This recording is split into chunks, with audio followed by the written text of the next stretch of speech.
Boa noite, meus irmãos, minhas irmãs, muito bem-vindos.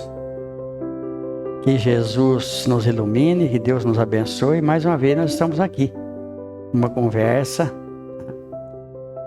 Todos nós somos importantes na reunião, podemos ajudar aqueles que não têm condição de chegar até aqui. Na segunda parte, vamos mentalizar pessoas que a gente sabe que nesse momento estão precisando. Mentalizar nossos parentes, nossos amigos, nossos lares. Porque é em nome de Jesus que nós estamos reunidos. Então, muito obrigado pela presença e nós vamos começar a nossa reunião. Boa noite a todos. Sejam todos bem-vindos para mais uma noite de estudo e de esclarecimento. E dando sequência ao estudo do Livro dos Médiuns, nós estamos para concluir hoje esse capítulo que fala dos locais assombrados. Era um tema um tanto que polêmico, e nós acreditávamos que seria um pouco mais rápido. Mas é um tema que tem muita história e tem muita dúvida, por isso que ele demorou 3 semanas. E como nós sempre falamos, o maior local assombrado que existe é a nossa mente. Nós criamos um ambiente desfavorável e que ele se torna assombrado para cada um de nós. Que nós possamos entender um pouquinho e se ver livre desses locais assombrados. Nós paramos na questão 9. E eu preciso voltar aqui lá. Ele falava assim: diante disso, a crença em locais assombrados não pareceria absolutamente falsa, né? Dissemos que certos espíritos podem ser atraídos por coisas materiais. Podem sê-lo por certos lugares que parecem escolher como domicílio, até que cessem as razões que os levariam a isso. E depois ele pergunta: quais as razões que podem levá-los a isso? Sua simpatia por algumas das pessoas que frequentam os lugares, ou o desejo de se continuarem com elas. Entretanto, suas intenções nem sempre são tão louváveis. Quando se trata de maus espíritos, podem querer vingar-se de certas pessoas das quais têm queixas. A permanência de determinado lugar pode ser também, para alguns, uma punição que lhe foi imposta, sobretudo se ali cometeram um crime, para que tenham constantemente esse crime diante dos olhos. Quando a gente fala aqui dos nossos locais, né? Muitos dos nossos, não somente os obsessores, mas aqueles que querem nos perturbar, eles querem nos atrapalhar. E quando eles começam a fazer isso, não tem mais lenda, não tem mais crença. Nós tentamos um esclarecimento que também não conseguimos. Por muitas vezes, alguns espíritos que não eram maus, por simpatia, eles ficam próximos a nós. E muitas das vezes, eles passam a nos prejudicar. Eles passam a atrapalhar. Diferente daquele ente querido, que nós vamos ver um pouquinho mais para frente. Aquele que fica pensando em proteção, aquele que fica pelo seu amor. Nós vamos ver isso com o Edivaldo Pereira Franco, quando ele ficou obsedado pelo irmão dele. Ele conta essa história na internet, acho que muitos já viram essa história na internet. O irmão dele desencarnou e ficava deitado na cama com ele, e ele não levantava mais. Ele ficou na cama, até que chegou uma senhora lá que viu o irmão dele, conversou com o irmão dele, conseguiu encaminhar o irmão dele e ele se libertou. Mas nós vamos ver isso no livro Céu e Inferno. Olha como que a doutrina espírita é maravilhosa para nós. Nós vamos ver no Céu e Inferno lá, espíritos sofredores, espíritos imperfeitos, aonde alguns jogam pedra, outros atrapalham as pessoas na rua. E o Kardec, ele evocava o espírito, perguntava o nome, quando viveu, ele dava o currículo dele completo e ele perguntava quem estava ajudando ele para que se fizesse isso. Tem sempre um médium. Olha que interessante, né? Os locais assombrados sempre são por seus antigos moradores? Será que os locais assombrados são pelos antigos moradores? Algumas vezes, mas não sempre, pois se o antigo morador for um espírito elevado, ele não ligará mais à sua antiga habitação do que ao seu corpo. Os espíritos que assombram certos locais quase sempre o fazem só por capricho, a menos que sejam atraídos pela simpatia por alguma pessoa. Podem eles fixar-se no local para proteger uma pessoa ou sua família? Foi o que nós acabamos de falar aqui agora. Seguramente, se são espíritos bons, mas nesse caso jamais se manifestam de maneira desagradável. Quantos casos nós presenciamos aqui na mesa mediúnica de pais, mães, que estão com seus filhos acreditando que estão protegendo, acreditando que estão ajudando. E ao contrário, estão prejudicando. E quando você dialoga com eles e passa essa mensagem que você não pode, não deve ficar com aquele ente querido, aí que caia o mundo para ele. Eu tenho tanto amor por aquele ente que eu achava que estava fazendo bem e eu estava fazendo mal. Há alguma coisa de real na história da Dama Branca, ou a Dama de Branco? É um conto extraído de 1000 fatos que realmente se verificaram.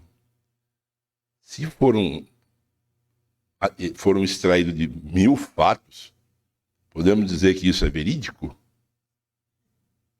Aconteceu. E quantas histórias não aconteceu? Quem será que viu a Dama de Branco? Ou a Mulher de Branco? Ou a mulher, a loira do banheiro? São contos. E muitas das vezes assustavam. Era ilusão? Eles foram extraídos da realidade.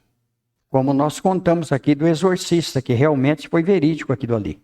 Em outra circunstância, mas foi verídico. Saiu no Anuário Espírita, nós já comentamos aqui. Nós moramos na Nova Americana, uma época, e ali aparecia uma mulher na casa onde a gente morava. Está lá até hoje essa casa. E ela falava que ela era dona ali, daquele local. E que ela não iria embora, ela ia ficar por ali. Como normalmente, depois que a gente passa a entender o Espiritismo, olha como que o Espiritismo ajuda a gente. Quando a gente desencarnar, se a gente tiver condição e entendimento da doutrina espírita, nós não vamos voltar na nossa casa para atrapalhar ninguém. Nós vamos voltar para ajudar e a gente sente, quando chega um ente querido nosso perto de nós, que a gente sente aquela emoção e na hora vem a lembrança, vem o pensamento. Eu sinto muito isso daí e acho que muitos aqui sentem.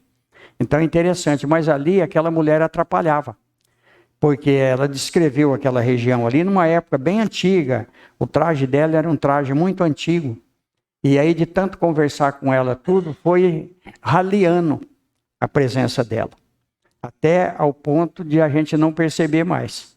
Mas olha só para vocês verem, dificilmente havia progresso quem morava naquela casa, não progredia, porque havia interferência espiritual ali. Então muitas vezes o local interfere na nossa vida, até material, na nossa saúde, em tudo aquilo que nos envolve, porque nós somos espíritos encarnados. Então nós estamos falando da Terra, nós estamos falando do nosso planeta aqui. E aí, falando de local assombrado, nós vamos ver o edifício Joelma, que até hoje é assombrado. Aí olha só para vocês verem a mediunidade do Chico Xavier. A história de Volquimar, ou Valquimar. Tá? Ela, numa psicografia através do Chico Xavier, ela inclusive citou alguns escritos dela que estavam dentro do guarda-roupa para a mãe dela. E a mãe dela recebeu a psicografia. Mas, vamos passar para frente. Então, quer dizer, na verdade, não existe locais assombrados. Existem espíritos em certos locais. Por falta de conhecimento, nós achamos que eles nos assombram. Mas, às vezes, a gente assombra algum desencarnado também. Num livro do Humberto de Campos, ele conta uma história muito interessante lá. Que os espíritos têm medo dos encarnados. É racional temer os lugares assombrados por espíritos? Claro que não. Os espíritos que assombram certos lugares e os põem em polvorosa procuram antes divertir-se à custa da credulidade e da covardia das criaturas do qual fazem mal. Quantos espíritos zombeteiros que nos atormentam? Quantos espíritos zombeteiros frequentam festas e ficam atormentando a família inteira? Alguém já passou por isso? Vai fazer uma reunião, primeiro tem que extravasar, virar um terror, porque no meio tem espíritos zombeteiros infiltrados que ficam atormentando todo mundo. Lembrai-vos de que há espíritos por toda parte, e de que onde estiverdes, tereis espíritos ao vosso lado, mesmo nas mais agradáveis casas. Tanto no casebre quanto no palacete, tem espíritos. Não vamos esquecer disso. Não é só porque o cara fala assim, eu moro lá no Gaiola de Ouro. Lá não tem espírito. Será que não? Ficou provado que o único lugar que não tem espírito é na última morada. O único lugar que tem menos espírito é no cemitério. Todo mundo tem medo dele. Não dá para entender. E no lugar que mais tem espírito procurando as coisas é nos hospitais. Ninguém tem medo. Porque eles estão sofrendo em busca de ajuda. Eles só parecem assombrar certas habitações, porque encontram nelas a oportunidade de marcar sua presença. Lembram? Aquele pessoal que bebe, fuma, faz algazarra o dia inteiro, no fim das contas começa a briga. Espíritos que se aproveitaram, curtiram a festa durante todo o dia, e no final, alguma coisa tem que acontecer. Aí eles colocam a vontade deles para ficar para fazer acontecer. É onde começa a brigar. E sempre tem a presença do médium. Porque sem o médium, os espíritos não podem se manifestar. Mas sempre tem. Todos nós somos médiuns. Todos, sem exceção. Nem todos temos mediunidade ostensiva, mas todos somos médiuns. Já comentamos aqui antes. A gente dorme, desliga do corpo, todas as noites. Quem não dorme, que tem insônia, toma medicamento e dorme assim mesmo. Então, vai no plano espiritual e entra em contato com os espíritos. Então, é mediunidade. Mas a próxima pergunta, ele fala um negócio interessante, né? Há um meio de expulsar? Será que existe meio de expulsar os espíritos que ficam nos atormentando? Sim, mas quase sempre o que se faz para afastá-lo serve para atraí-los. Que maravilha! O melhor meio para expulsar os maus espíritos é atrair os bons. Portanto, atrair os bons espíritos fazendo o maior bem possível, que os maus fugirão, pois o bem e o mal são incompatíveis. Aí vem aquela pergunta no dia de hoje. Você fez o bem hoje? Você que veio buscar alguma coisa, fez alguma coisa de bom hoje para o seu próximo? Você que pediu fervorosamente, fez alguma coisa? Sede sempre bons, e só tereis bons espíritos ao vosso lado. Nós temos, como seres humanos, aquela vontade louca de fazer, de ajudar, de acontecer. Mas muitas das vezes, nós esbarramos num negócio chamado vontade. Vontade. Pode ter tudo isso, mas se não tiver vontade de começar, de iniciar, nós não vamos fazer o bem. Aqui se fala tanto de um tal de serviço social. Você fez o bem para o seu irmão hoje? Fazer o bem. Toda vez que nós fazemos o bem, o mal vai embora. Como ele disse aqui, porque eles são incompatíveis. E aí, aqui falou do bem. Aí nós vamos ver Jesus. Não se pode servir a dois senhores, porque você vai agradar um e vai desagradar o outro. O bem é sempre o bem, não existe meio termo. Então, nós vimos aqui que quando o Espírito é bom, se a gente sentir a presença dele, nós vamos sentir bem. Se a gente sentir o mal, aquele que está perto de nós, ele está precisando de ajuda. Não vamos dizer que ele é mau, mas vamos dizer que ele precisa de ajuda, ele precisa de socorro. Então, é muito fácil isso daí quando a gente conhece a doutrina espírita, João. Quando a gente estuda a doutrina espírita, nós vamos ver a lógica.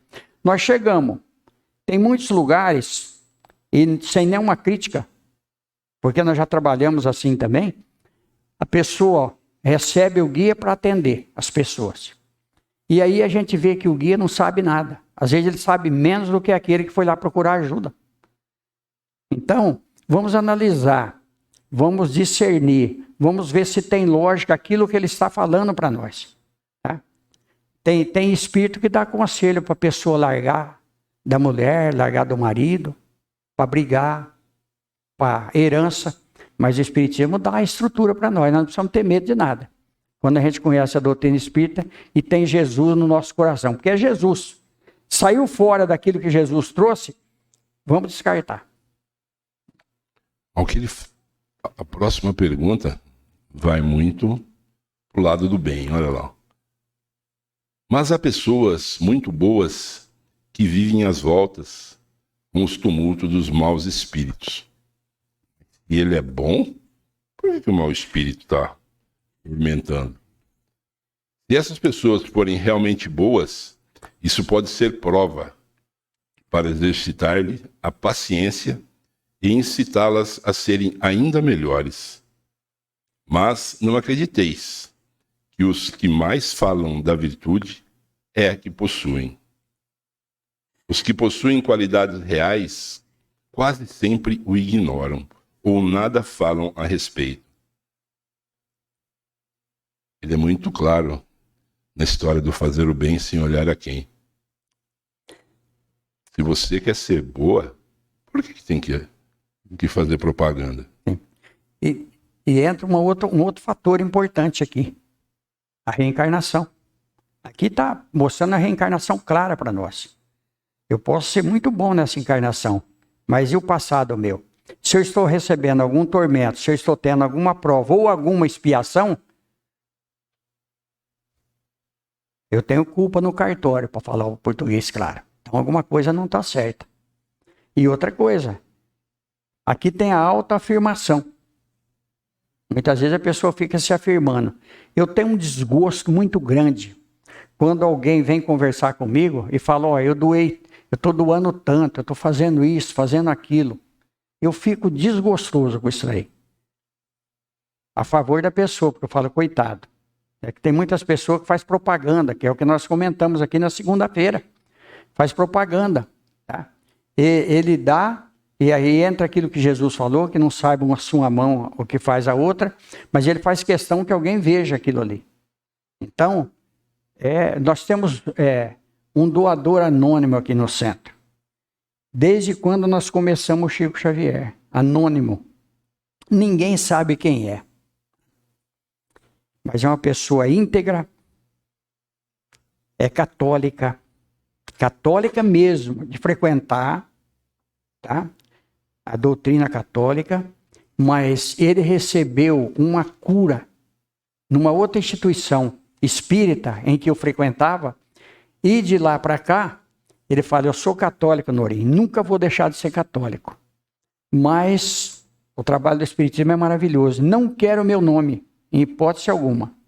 Mas se por acaso apertar alguma coisa, eu tenho certeza absoluta. Ligou para ele, a gente recebe ajuda. Quantas coisas ele doou aqui no Chico Xavier, quando ele estava construindo, e ninguém sabe quem é. E para concluir esse tema, o que pensar da eficácia do exorcismo? para expulsar os maus espíritos dos locais assombrados.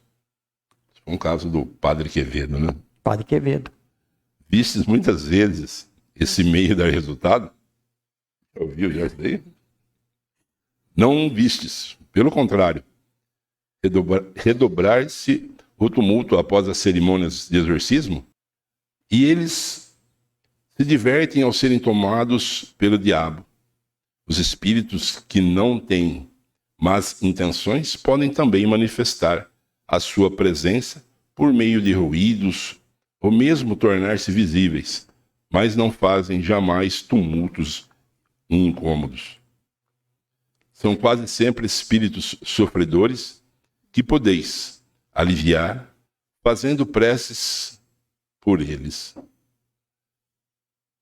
De outras vezes, são mesmo espíritos benevolentes que desejam provar a sua presença junto a vós, ou, por fim, espíritos levianos que se divertem, como os que perturbam o repouso com barulho, são quase sempre espíritos brincalhões. O que melhor se tem a fazer é rir do que fazem. Eles se afastam ao verem que não conseguem amedrontar ou impacientar. Conforme nós falamos aqui. Toda vez que nós sentirmos o mal, toda vez que nós sentirmos o medo, ele fala do negócio chamado oração. Aquela oração de coração. Aquela oração em que nós conseguimos conversar. Conversar com Deus simplesmente no pensamento. Essa oração é que vale. E como nós também já falamos aqui, não é lá no túmulo daquele ente querido que nós temos que fazer aquela oração de coração. Isso está dentro de cada um de nós. Então está aqui. Aí vamos pegar novamente o livro dos médiuns, aonde o Kardec pergunta sobre isso aqui. E aí eles falam que realmente eles se divertem, riem. Os espíritos vão levando as pessoas na conversa. Com exorcismo, com palavra, com movimentos cabalísticos, não funciona. O que manda é a moral. Se a pessoa não tiver moral, não vai resolver o problema. Então tem que ter moral. Para a gente conversar com alguém e querer dar conselho para alguém, a gente tem que ter vivido a experiência e a gente tem que ter parâmetros para poder dar conselho. Então, um rapaz solteiro não pode dar conselho para um casal. Porque ele não casou, ele não viveu a 2, ou a 3, ou a 10. Ele não sabe da situação que passa na relação entre duas pessoas ou mais pessoas. Como que ele vai dar conselho? Como que ele vai opinar na vida de alguém se ele não teve essa experiência? Então, a mesma coisa, se a gente não tem experiência de vida, se a gente não tem uma conduta mais ou menos reta, é difícil, porque nós não somos santos, mas se a gente pelo menos melhorar um pouquinho, nós já podemos falar com alguém. Né? Aí, só para a gente encerrar, quinta-feira nós vamos entrar num assunto importantíssimo aqui, e vai falar inclusive da família. Então, olha só para vocês verem. Com os espíritos, ainda a situação é muito mais séria, porque eles estão do outro lado e estão vendo nós. O Roberto lembra disso daí, nós fazíamos reuniões, e muitas vezes o dialogador queria ser duro com a entidade falava, eu te acompanhei hoje, eu sei o que você fez. Aí ele ficava quieto e falava, vem você atender aqui que eu vou lá, no outro lado. Olha para vocês verem, mas isso é aquilo que Jesus trouxe para nós. Conhece-se a árvore pelos frutos. A gente repete isso sempre. Sempre a gente está repetindo. Mas se nós estamos aqui, é porque nós queremos alguma coisa melhor para nós. Então o importante é daqui para frente. Nessa segunda parte, vamos fazer o nosso pedido mental, vamos agradecer a oportunidade de estarmos aqui e estarmos lúcidos. E nós agradecemos vocês pela tolerância. Na próxima é um outro assunto, interessantíssimo também. Aí nós vamos pegar os médiums. Mas nós estamos dentro do centro espírita, nós estamos falando dos médiums ostensivos, e eu estou incluído. Que Deus nos abençoe, que Jesus nos ampare. Vamos para a segunda parte, vamos fazer o nosso pedido. Com certeza nós vamos receber o melhor para nós. Na semana que vem, natureza das comunicações. Polêmica. Quando a gente for conversar com algum espírito, com alguém que está incorporado com a entidade, não põe a mão nele. Porque se a gente colocar a mão, a gente dobra a força dele. Então por isso que às vezes junta 4, 5 homens fortes e acaba apanhando todo mundo. Porque vai dobrando a força da entidade. Por quê? Porque ele está usando o físico para poder agir. E ele sem o físico ele não pode fazer nada. Então se aparecer algum espírito, é só orar para ele. Olha para vocês verem como que a coisa é muito séria, né? No mais, agradecer a todos pela presença. Que Jesus nos abençoe. O Espiritismo vem desmistificando, vem mostrando para nós que nós não precisamos ter medo de espírito. Que a gente pode conversar, dialogar. Muitas pessoas às vezes têm vontade de conversar com as entidades à mesa e às vezes tem receio. Não precisa. É a mesma coisa de conversar com alguém que a gente conhece e que a gente não conhece, mas que é apresentado ali no momento para nós. Então, que Jesus nos abençoe, que Deus nos ampare. Muito obrigado.